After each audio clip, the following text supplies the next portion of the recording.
जो लोग आवाज उठा रहे हैं उनकी आवाज को दबाई जा रही है, और अपने विरोध में जितनी भी चीजें हैं उस पर कोई रिएक्शन न देना, है कि इन्होंने स्ट्रेटेजी बना ली है। इन खिलाड़ियों की देश में एफआईआर दर्ज नहीं हो रही, और वो भी ऐसे केस में जिसमें एफआईआर दर्ज होना कंपलसरी है। को एक चौराहे पे कोई छेड़े तो दूसरे चौराहे पे गोली मार दो, उसी क्षेत्र के मंत्री आते हैं और अभी तक कोई कार्यवाही नहीं। देखिए मैडम, जहाँ तक आप ब्रजभूषण सिंह की बात कर रहे हैं, तो ब्रजभूषण सिंह एक इस देश में साधारण इंसान नहीं, वो 6 बार सांसद रह चुके, वो जो है कुश्ती महासंघ के अध्यक्ष है, और भारतीय जनता पार्टी वाले, जो भारतीय जनता पार्टी की सरकार है, और खास तौर से योगी जी की आप बात कर रहे हैं, डबल इंजन सरकार की आप बात कर रहे हैं, वे उनके खिलाफ कैसे चले जाएंगे? ये तो कहीं ना कहीं हमें और आपको सोचना, इस देश के जो 142 करोड़ लोग हैं, उनको सोचना कि ये देश आखिर किस डायरेक्शन में जा रहा है। कानून से बड़े हो जाते हैं क्या सांसद? मोदी जी के सांसद, योगी जी के सांसद कानून से बड़े हो गए, बेटियों से बड़े हो गए। क्यों, आपको ऐसा लग नहीं रहा क्या? अगर वे कानून से बड़े ना होते तो जितने भी भाई बहन यहाँ पे बैठे, ये कोई साधारण आदमी नहीं, ये अंतरराष्ट्रीय मेडल प्राप्त जो है खिलाड़ी है। यहाँ पे खिलाड़ी इस देश की आन है, बान है, शान है, और आज खिलाड़ी यहाँ पे जंतर मंतर पे बैठे, और ये आज ही नहीं बैठे, ये तो जनवरी में भी बैठे थे। आदरणीय जो खेल मंत्री है, खेल मंत्री जी ने इनको आश्वासन दिया था, एक कमेटी बनाई गई थी कि कमेटी की रिपोर्ट आएगी और दोषियों के ऊपर कार्यवाही की जाएगी, लेकिन क्या कमेटी की रिपोर्ट आई? क्या वो रिपोर्ट सार्वजनिक हुई? और इनको ना चाहते हुए भी आज जंतर मंतर पर बैठना पड़ा। अरे इनकी एफआईआर तक दर्ज नहीं हो रही।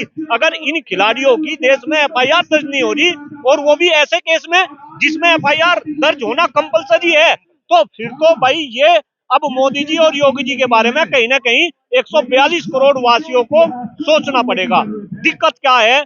हम जागरूक नहीं है, समस्या हमारे अंदर है, प्रॉब्लम हमारे अंदर है। हम पार्टी भक्ति में इस तरीके से चूर है कि कहीं ना कहीं देशभक्ति उसके सामने बोनी साबित हो रही, और जो चश्मा हमारे ऊपर लगाया गया, वो चश्मा तो लगाया गया पार्टी भक्ति का, लेकिन वो चश्मा दिखाया जा रहा देशभक्ति का। तो लोग आज के टाइम में कहीं ना कहीं कंफ्यूज है, वे पार्टी भक्ति को ही देशभक्ति मान रहे। जिस दिन लोगों को ये समझ आ जाएगा कि पार्टी भक्ति अलग है, देशभक्ति अलग है, तो कहीं ना कहीं लोग जागरूक होंगे। अगर मैं अपनी बात करूं, मेरा नाम भी डॉक्टर कुलदीप मलिक है भाई, मैं भी कुछ ऐसी भक्ति में ही चूर था, लेकिन ये बात मुझे समझ आ गई, ये बात आपको समझ आ गई, धीरे धीरे ये बात देश की 142 करोड़ जो जनता है उसको समझ आनी चाहिए। जनता तो अभी भी झूम रही है, 2024 में तीसरी बार नमो नमो करने के लिए तैयार है। क्यों, आपके पास में कोई डाटा है? आपके पास में कोई डाटा है? मोदी जी खुद कह रहे हैं, अमित शाह खुद कह रहे हैं तीसरी बार हमारे। अरे मोदी जी के कहने से क्या हो रहा? लो, मैं डॉक्टर कुलदीप मलिक का आने वाले टाइम में मैं मोदी जी की जगह प्रधानमंत्री बनूंगा। मोदी जी के कहने से तो लोग थाली बजाते हैं, ताली बजाते हैं। वो ताली बजा ली, और थाली बजा ली, वो समय चला गया। वो ताली बजाने वाले आप भी थे, वो ताली बजाने वाला मैं भी था, लेकिन अब आपको भी समझ आ गया, मुझे भी समझ आ गया, जितने लोग हैं यहाँ सबको समझ आ रहा। जो मोदी जी ने बोला, वो मोदी जी का हुआ क्या? मोदी जी ने बोला था आज से 10 साल पहले इस देश में भारतीय जनता पार्टी की सरकार आई थी, और लोगों ने सरकार को बहुमत केवल सत्ता परिवर्तन के लिए नहीं दिया था, व्यवस्था परिवर्तन के लिए दिया था। मोदी जी ने बोला था इस देश में काला धन वापस आएगा। मोदी जी ने बोला था इस देश में भ्रष्टाचार जो है बिल्कुल खत्म होगा। मोदी जी ने बोला था गंगा निर्मल होगी। मोदी जी ने बोला था देश में किसानों की आमदनी दुगनी हो जाएगी। मोदी जी ने बोला था गंगा निर्मल और पवित्र हो जाएगी। ऐसा हुआ क्या? मोदी जी ने राम मंदिर भी तो बोला था, 370 हटाने के लिए बोला था, तमाम चीजें कर तो रहे। अब आप राम मंदिर में चले गए। अरे मैं ये कह रहा, सरकार ने अगर कोई अच्छे काम करे, राम मंदिर बनवा दिया, धारा 370-35 से हटा दी, उनकी तारीफ करो, लेकिन जो काम नहीं करे कम से कम उन काम को भी बोलो। दिक्कत क्या है? मीडिया वाले भी लोग कहीं ना कहीं जो है पार्टी भक्ति में जो है चूर है। मैं आपकी बात नहीं कर रहा, आप यही युवा पत्रकार है, लेकिन आप लोगों को भी ये बात समझनी पड़ेगी। जब तक आप पार्टी भक्ति में चूर रहेंगे, ये देश ऐसे ही बर्बाद होता रहेगा। मैं कह रहा, आप भी इस देश की बेटी है, आप भी इस देश की बेटी है, वहां पे भी देश की बेटी बैठी, लेकिन उन बेटी में और आप में अंतर है। उन्होंने अंतरराष्ट्रीय जो है मेडल ला रखे, अगर उनकी सुनवाई नहीं है तो आपकी सुनवाई कैसे होगी? आपको ये सारी बातें इसी में मेरा एक सवाल आपसे यही होगा कि जब जब इस देश की बेटियां आगे आती हैं, अपने साथ हुए जुल्म को बताती हैं, उन्हीं बेटियों पे आरोप लग जाता है कि कपड़े पहने थे, रात में निकले गई। अब वैसे ही आम लड़कियों के साथ अब ये खास बेटियां बैठी, उन पर आरोप लग रहे हैं कि अपने करियर बचाने की जंग यहाँ पर लड़ी। नहीं भाई, ये आरोप तो बिल्कुल निराधार है। अब कहीं ना कहीं लोगों को भी समझ आ रहा, और सरकार अपने जंजाल में गिरती जा रही। सरकार ने खुद कहा था, अनुराग मंत्री जी जो जो देश के खेल मंत्री है उन्होंने खुद कहा था, एक कमेटी बनाई थी सीनियर खिलाड़ी की अगुवाई में कि भाई ये कमेटी रिपोर्ट देगी और जो दोषी होगा उसके ऊपर कार्यवाही होगी। अगर दोषी पता चल जाते कि भाई वे दोषी कौन है, वो रिपोर्ट सार्वजनिक नहीं हुई, रिपोर्ट भी ऐसे ही गुमसुम होगी, इन खिलाड़ियों को अब दोबारा बैठाया गया। ये जनवरी में थे, 3 महीने बाद ये फिर आए, तो ये तो अब कहीं ना कहीं पब्लिक को समझ आ रहा और सरकार भी कहीं ना कहीं प्रेशर में है। प्रेशर में क्यों है? क्योंकि आप जागरूक हो रहे, हम जागरूक हो रहे, ये देश जागरूक हो रहा। और बस मेरी तो देश के लोगों से, आपके टीवी चैनल के माध्यम से एक ही अपील है कि आप समझो, आप लोगों की चाल समझो, आपस में लड़ना भिड़ना बंद करो, राजनीति में अच्छे मुद्दे की बात करो। क्या होगा हिंदू मुस्लिम जाति धर्म संप्रदाय की बातें करके? अरे इस देश में अच्छे स्वास्थ्य की बात करो, इस देश के खराब होते हुए पर्यावरण की बात करो, इस देश में बढ़ती जनसंख्या की बात करो, इस देश में मजदूर की बात करो, किसान की बात करो, जो वंचित लोग हैं, दलित बात कौन करेगा? जो बड़े बड़े नेता वही जो है। बात क्यों नहीं करेंगे? जब मैं बात कर रहा, जब आप बात कर रहे, तो सब लोग एक दिन ऐसे ही बात करेंगे। गांधी जी देश को आजाद कराने के लिए अकेले निकले थे ना, कारवा बनता गया, देश आजाद हुआ। तो अगर आपने बात करनी शुरू करी, मैंने बात करनी शुरू करी, आने वाले टाइम में सब लोग बात करेंगे। मोदी जी देश के प्रधानमंत्री ऐसे ही बन गए क्या?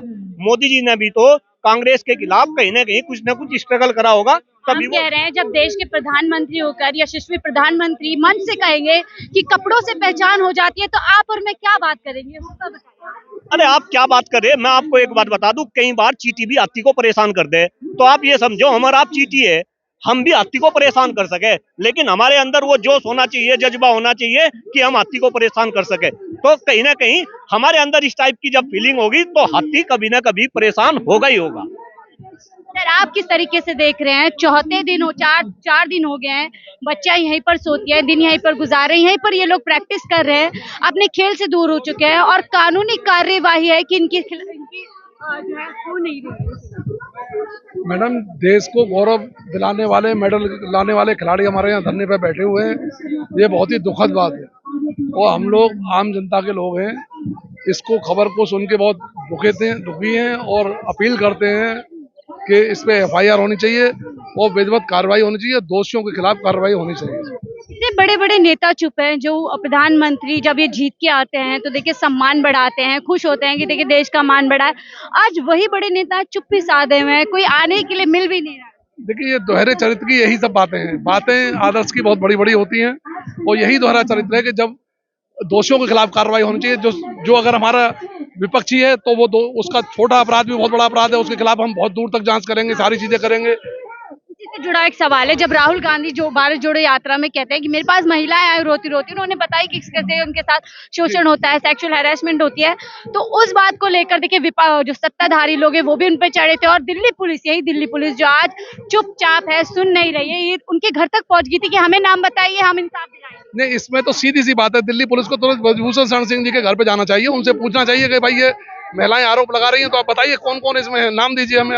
उनके पास जाना चाहिए, जैसे राहुल गांधी के पास पहुंचे तो उनके पास जाना चाहिए इनको। क्या लग रहा है, विपक्ष के पास फौरन पुलिस पहुंच जाती है, सत्ताधारी से डरती है? बिल्कुल, ये चीज बिल्कुल स्पष्ट हो रही है और जनता भी देख रही है इस चीज को। ये विपक्ष के खिलाफ उसको तुरंत पुलिस भेजी जा रही है, ED भेजी जा रही है, CBI भेजी जा रही है, सारी कार्रवाई करी जा रही है और जो लोग आवाज उठा रहे हैं उनकी आवाज को दबाई जा रही है और अपने विरोध में जितनी भी चीजें हैं उसमें कोई रिएक्शन न देना, ये कि इन्होंने स्ट्रेटेजी बना ली है।